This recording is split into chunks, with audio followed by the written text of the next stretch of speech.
All right. Wow. That's what's going on. I was using up too much memory and I cleared a lot of stuff out. All right, cool. Oh, man. Good evening, everyone. It's Sunday. It's June 1st, I think. Yeah, right? Yeah. I think so, yeah. And happy June. Happy Sunday. And happy beginning of Pride Month. And this is DJ Vinyl Vertigo.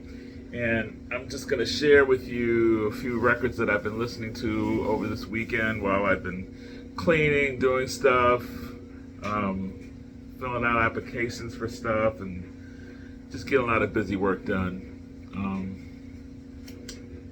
Yeah, stuff that either stuff that I've acquired that I never listened to, or something that I forgot that I had, and I said, "Oh my gosh." I think I guys told you about one of these records, and I'll talk about that. But all these records, and something new too.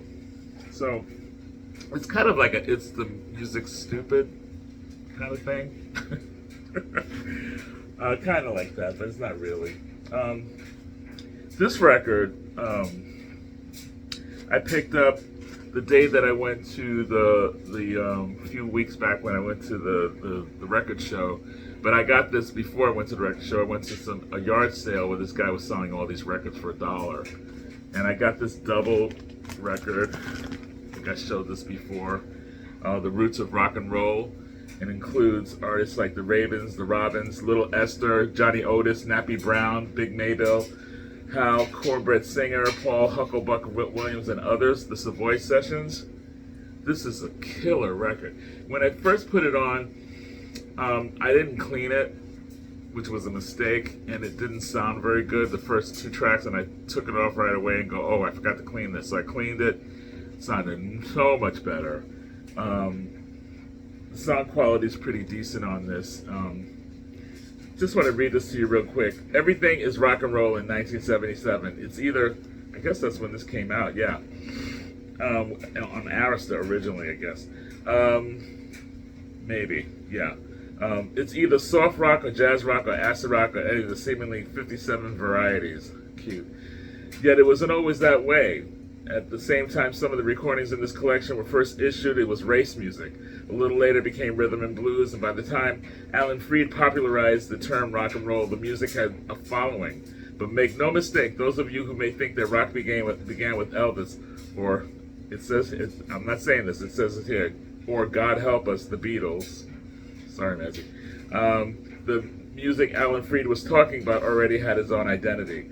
Whether it was screaming saxophone, a singer shouting the blues, or mellow, laid-back harmony of vocal group, the music Freed was talking about was black music, more specifically popular black music of the day. And that's written by Bob Porter when this record, I guess, came out in 1977, this compilation. And it has all these really great songs. And also instrumental pieces as well. There's a really cool instrumental piece called Hot Rod. I think it's Hot Rod. And I think it's Hot Rod, yeah. And I think one of the shows on WMNF uses that as their theme music. It's really cool. So I never knew that. It opens up with Wild Bill Moore singing "We're Gonna Rock and We're Gonna Roll," and I guess that's from 1947. So I guess Alan Freed got that from probably that songs like that and decided to coin the phrase rock and roll. And that's where it all began. It was really great stuff on here. I really love the Johnny Otis stuff. Nappy Brown I wasn't familiar with, and I really, really dig Nappy Brown, with especially the stuff he does with Little Esther. Really cool. Big Maybelle's on here. She's wonderful. Lots of Johnny Otis, some Luther Bond and the Emeralds, the Jive Bombers with Clarence Palmer. It's just so many great tunes. There's a song called Headhunter by Johnny Otis that's great. Cupid Boogie is awesome with Mel Walker and Little Esther. Don't Be Angry and Piddly Patter. Those songs by Nappy Brown are just so much fun. It's kind of like jump blues, just early rock and roll. It's just good stuff. It's a nice listen. It has a whole bunch of information which I have not read yet. I'll be reading this stuff and to fill my mind with more trivia that I don't need to know. But anyway, if you see this around, you might want to pick this up. It's a lot of fun. It's a fun record. Really good instrumentation. The recording is pretty decent, and it's just good history. It's just good history of early rock and roll, you know? So I listened to that today, this afternoon actually. After I came in from mowing the lawn. It's very hot today, and that was rough, but it needed to be done, so. I pulled this because I've been hearing lots of people talking about this man recently, Quincy Jones.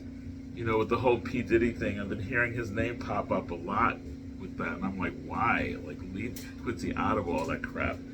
Anyway, Quincy Jones, not that Quincy Jones was involved in any P. Diddy stuff, I'm not saying that, but they're just saying that, you know, he was kind of telling people just, you know, go along with whatever he wants, you know, and I don't believe that at all. I don't believe Quincy Jones was ever cool with what P. Diddy was supposedly, allegedly doing. This is a record called Nadata on Mercury, and this was released 1972. This is a lot of early Quincy Jones stuff, before he got into the funky stuff, before Michael Jackson and all that. This is probably even before he started producing people like Leslie Gore. Basically, this says, Nadata is yesterday when, as teenagers, Ray Charles showed Quincy Jones a couple of things on piano and suddenly it all made sense.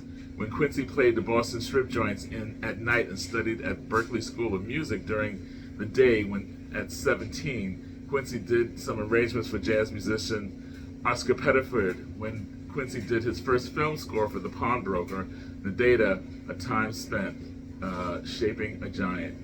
And this has like the famous soul bossa nova. It opens with the, you know, bossa nova, soul bossa nova, which is used in the oh God, yeah, baby, you know that guy. I can't think of the name of the movies, but you know the series of movies of the British detective or whatever he is. In the comment section, put it in there. I can't think of it right now. I'm like, with Mini Me and all that stuff. Ooh, yeah, baby. That guy. Well, Soul Bossa Nova, Gravy Waltz, The Witching Hour, theme from Golden Boy, which is really cool. Peter Gunn is on here, the Henry Mancini tune. There's a lot of self-penned record songs that he did. He does Nat Adderley's Jive Samba on this, so this is a comp, you know. Seaweed by Quincy, also The Midnight Sun Will Never Set, written by Quincy. Dreamsville by Henry Mancini. He also does the Back at the Chicken Shack by Jimmy Smith. Theme from The Pawnbroker, which is a self-penned thing. He also does the Stones' I Can't Get No Satisfaction. Lalo Schifrin's Lalo Bossa Nova.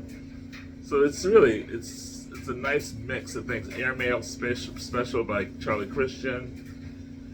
So it's a nice mix. So it's a nice introduction to Quincy Jones' early works as a producer, and probably playing trumpet on some of this stuff too. So yeah, it's very cool. I also like the photograph inside too. It's a cool photograph. I think it's New York. Yeah, I think it's a little collage of New York stuff. There's the Statue of Liberty right in the middle. There's the Pan Am building right behind her. That's not how New York is really set up, but you know, kind of cool. And that's him in an African garb. Quincy Jones, Nadata compilation. I don't even know why they really called it that. I gotta do some research on that. This next record, I bought for $1 at Art Pool, which is a vintage clothing store, and they also sell like vintage cameras, old records and new records, and CDs and all kinds of other things like that. Great clothing in there. This is from 1978. This was great for $1. A double. This is also a double record. For $1, I got this. An Evening with Herbie Hancock and Chick Corea from 1978. in concert. This is beautiful. This is just beautiful.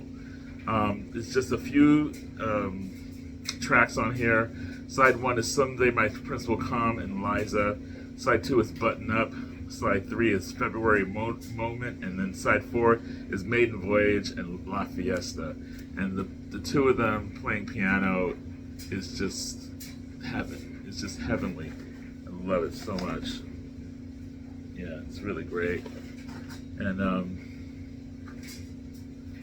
yeah, I'm gonna keep this one out. I want to listen to this one again. This really set the mood for me today. It really calmed me down and actually cooled me off with this hot weather. It was just so soothing to listen to this. It's a gorgeous, gorgeous record. Really great concert, and you can't get any better than Chick Corea and Herbie Hancock together. Come on, right? This next record is a record that when I went to that record sale, remember I had that situation. I don't know if you saw the other video, but I had that situation with that one vendor who refused to give me a price for this particular record that I was asking about because he had it behind his counter, and it had some kind of a imperfection on it, and he said it was nothing, and he started scraping it with his nail, which really turned me off. And then he basically turned his back on me and decided not to sell the record, like he was going to hurt me or something, like I was going to die if I wasn't going to buy the record from him. And I was like, I don't care. But you know what? Truth of the matter is, it didn't matter, because I already had the record and I didn't even realize I had it. So there, if you're watching it, there you go. Keep your scratched up record. God, I'm in a mood today.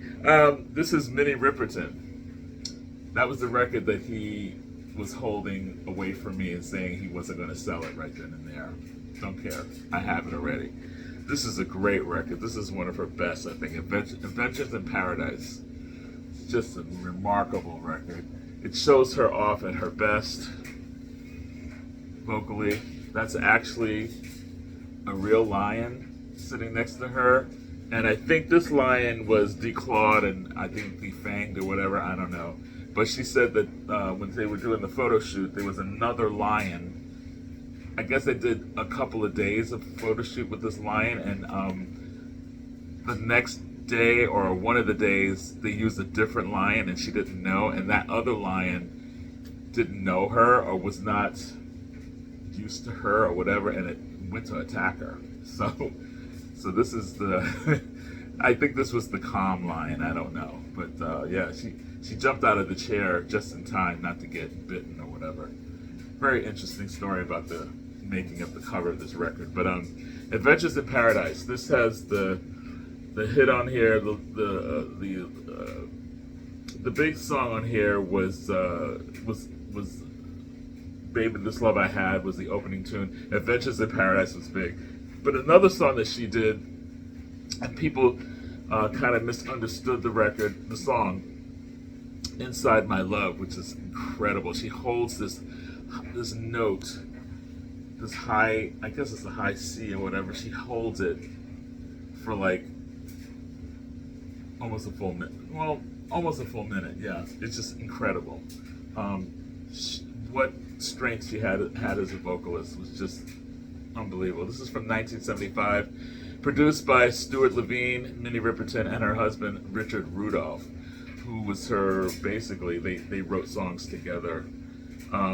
Great songs when it comes down to it. Feeling That Your Feeling's Right, Alone in Brewster Bay is a wonderful. Simple Things is another great song. Don't Let Anyone Bring You Down. It's just such a great record. Very singer-songwriter sounding. It has that kind of feel to it. It's not exactly soul, but she's pretty soulful. A lot of times people put her into jazz. I don't really consider her a jazz singer. I consider her more of a soul singer, more of a singer-songwriter. Like Bill Withers, who is soulful, but he's singer-songwriter. You know what I mean? So that's what it's hard to categorize her.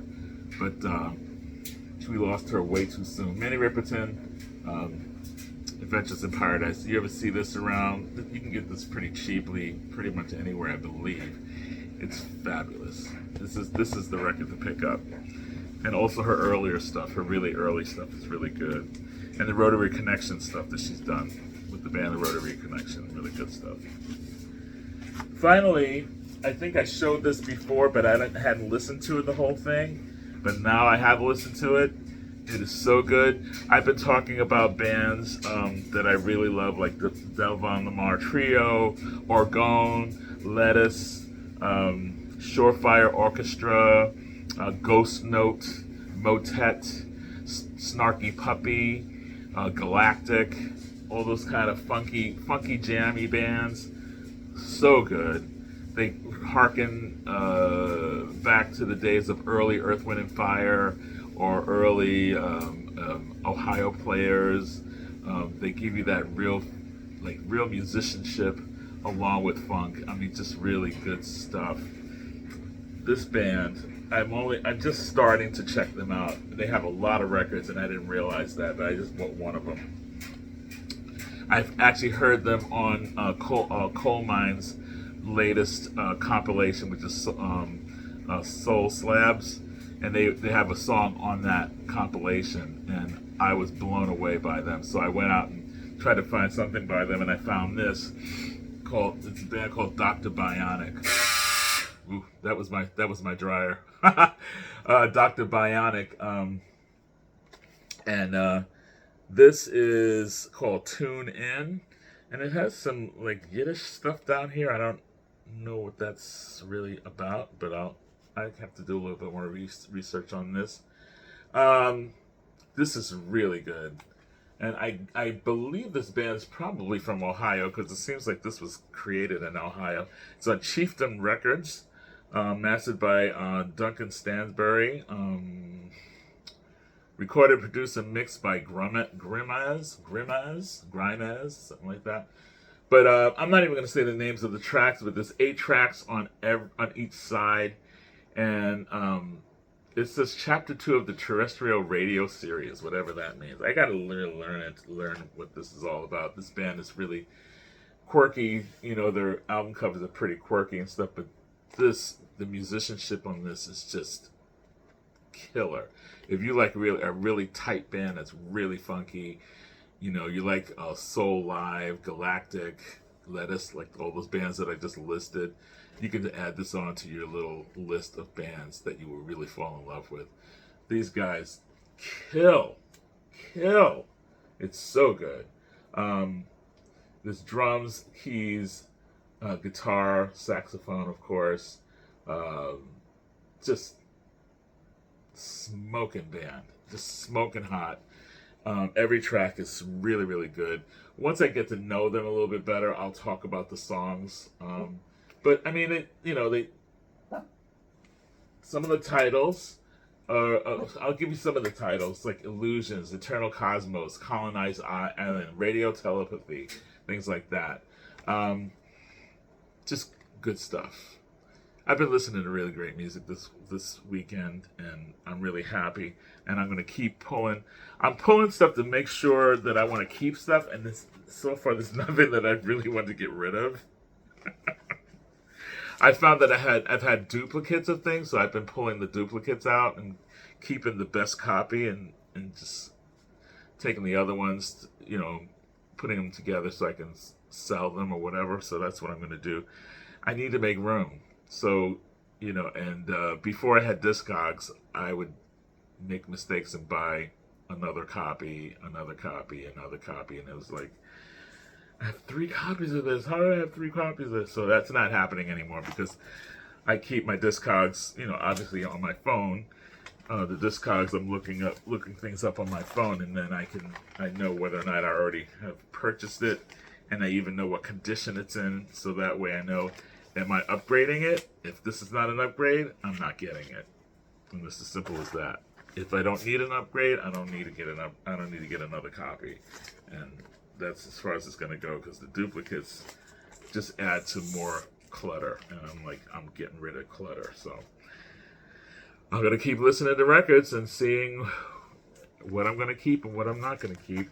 But so far, I've been batting zero with getting rid of stuff because these 5 records are all keepers for me. Quincy Jones, Herbie Hancock, Chick Corea live in concert, Minnie Riperton, Adventures in Paradise, Dr. Bionic, Tune In, and The Roots of Rock and Roll. Yeah. So that's fine. That's enough music for one weekend, don't you think?